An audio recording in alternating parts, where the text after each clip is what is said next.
মৃত্যুর ২৯ বছর পর আবারও আলোচনায় টলিউডের জনপ্রিয় চিত্রনায়ক সালমান শাহ।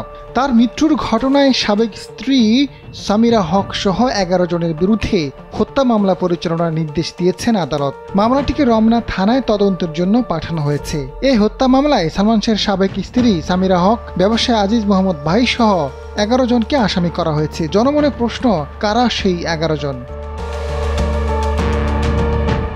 এদিকে নতুন করে মামলা তদন্তের পর প্রধান আসামিদের নিয়ে রহস্য দানা বেঁধেছে। সালমান শাহের সাবেক স্ত্রী সামিরা হকের কোনো খোঁজ মিলছে না। আদালতের নির্দেশের আগে পর্যন্ত সামিরা গণমাধ্যমের সাথে খোলামেলা কথা বলেছেন। অভিযুক্ত অভিনেতা ডনও কয়েকদিন ধরে ফোন কল ও খুদে বার্তার কোনো উত্তর দিচ্ছেন না।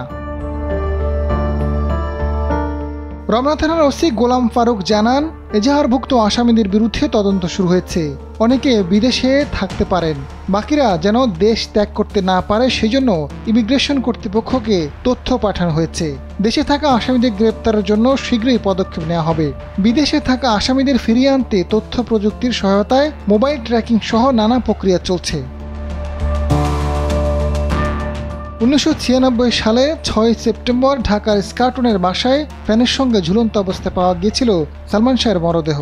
বহু তদন্তের পর বিভিন্ন সময়ে ঘটনাটি আত্মহত্যা হিসেবে গণ্য করা হয়। সম্প্রতি পুলিশের পিবিআই সালমান শাহের আত্মহত্যার পক্ষে প্রতিবেদন জমা দিলেও তার মা নীলা চৌধুরী তা প্রত্যাখ্যান করেন। তিনি দাবি করেন তার ছেলেকে হত্যা করা হয়েছে, যার পরিপ্রেক্ষিতেই নতুন করে এই মামলা দায়ের করা হয়েছে। এদিকে চিত্রনায়ক সালমান শাহের হত্যা মামলায় নতুন করে যাদের আসামি করা হয়েছে সেই ১১ জনকে নিয়ে কৌতূহলের জন্ম দিয়েছে।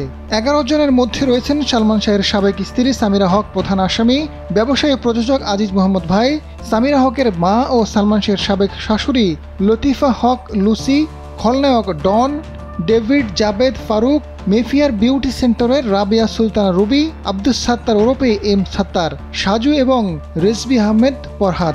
এছাড়া মামলার এজাহারে অজ্ঞাত আরও কয়েকজনের নাম উল্লেখ করা হয়েছে। আজাদ ফারুক, সময়ের আলো।